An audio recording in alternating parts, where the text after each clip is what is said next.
एक कहावत भारत ही नहीं दुनिया में बहुत प्रचलित है, हेल्थ इज वेल्थ, मतलब स्वास्थ्य ही धन है।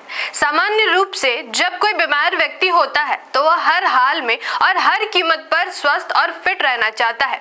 बड़ा सवाल यह है कि क्या हम अपने स्वास्थ्य के लिए खुद जिम्मेदार है या फिर हमारी स्वास्थ्य की जिम्मेदारी किसी और की है। सोचिए और चिंतन कीजिए कि हमारा स्वास्थ्य किसके भरोसे है। साधारण रूप से आप यही कहेंगे कि जीवन हमारा है तो हमारी हर चीज की जिम्मेदारी हमारी ही है, इसमें कोई क्या करेगा।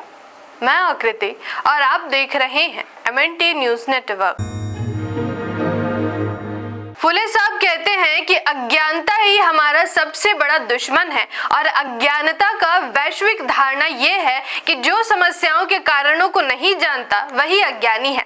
इसका सबसे बड़ा उदाहरण बुद्ध का आंदोलन है। हमारी समस्या अगर हमारा स्वास्थ्य है तो क्या इसके लिए सिर्फ हम ही जिम्मेदार है?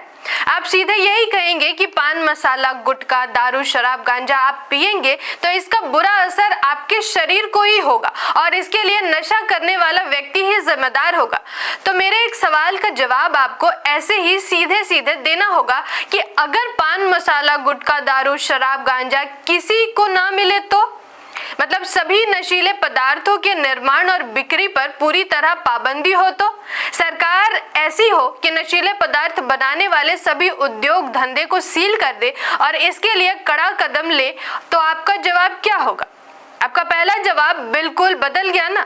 अब आपका हमारा सबका एक ही जवाब होगा कि न रहेगा बांस और न बजेगी बांसुरी, न मिलेगा पान मसाला, गुटखा, दारू, शराब, गांजा, न लोग इसका सेवन करेंगे।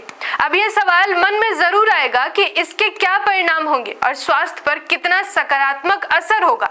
आप इसके जवाब जानकर हैरान हो जाएंगे। विश्व स्वास्थ्य संगठन WHO के अनुसार भारत में तंबाकू जैसे बीड़ी, सिगरेट, खैनी, गुटखा, जर्दा आदि से लगभग 1.35 मिलियन मौतें सालाना होती है। मतलब 13 लाख पान मसाला, गुटखा, खैनी जैसे बिना धुएं वाले तंबाकू से लगभग 3.68 लाख मौतों का अनुमान दिया गया है।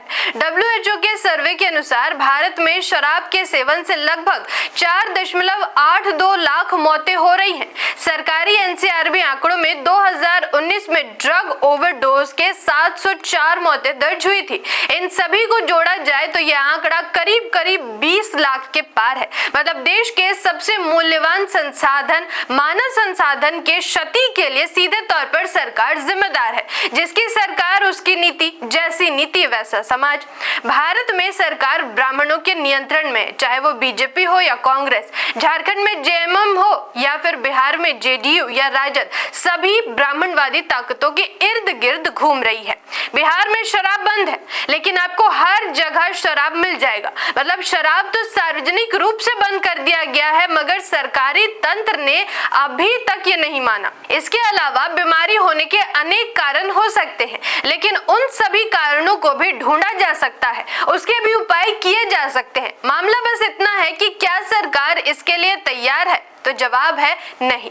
सरकार को इससे राजस्व मिलता है, सरकार की आमदनी होती है। दूसरा, इससे जनता का दिमाग कुंद भी होता है। शराब पिएगा तो नशे में धुत व्यक्ति क्या अपने अधिकारों के लिए खड़ा होगा? नहीं होगा ना। पार्टी के मंत्रियों को शराब के लाइसेंस में कमीशन मिलेगा। एक बात हो तो इसको रोका जा सकता है मगर ऊपर से लेकर नीचे तक नशा का कारोबार चलते रहने से सभी को मोटी कमाई होती है। अब कौन अपने पैर में कुल्हाड़ी मारेगा? शराब, तंबाकू और अवैध ड्रग्स का सेवन लगभग शून्य वाला देश कोई नहीं है। इसलिए हम ये कह सकते हैं कि दुनिया में पूरी तरह नशा मुक्त तो कोई देश नहीं है। कुछ देशों में शराब पर तो पूर्ण पाबंदी है मगर ड्रग्स का सेवन है। तो क्या ये सोचना ही नहीं चाहिए कि भारत पूरी तरह नशा मुक्त देश हो सकता है? हम ये दावा के साथ कह सकते हैं कि भारत में ऐसा हो सकता है क्योंकि भारत बुद्ध का देश है और बौद्ध काल में भारत पूर्णतः नशा मुक्त देश रहा था। आर्य ब्राह्मणों के आक्रमण से सुरा यानी शराब की परंपरा शुरू की गई। हम असुर कहे गए धर्म ग्रंथों में क्योंकि हम सुरापान से अनजान थे।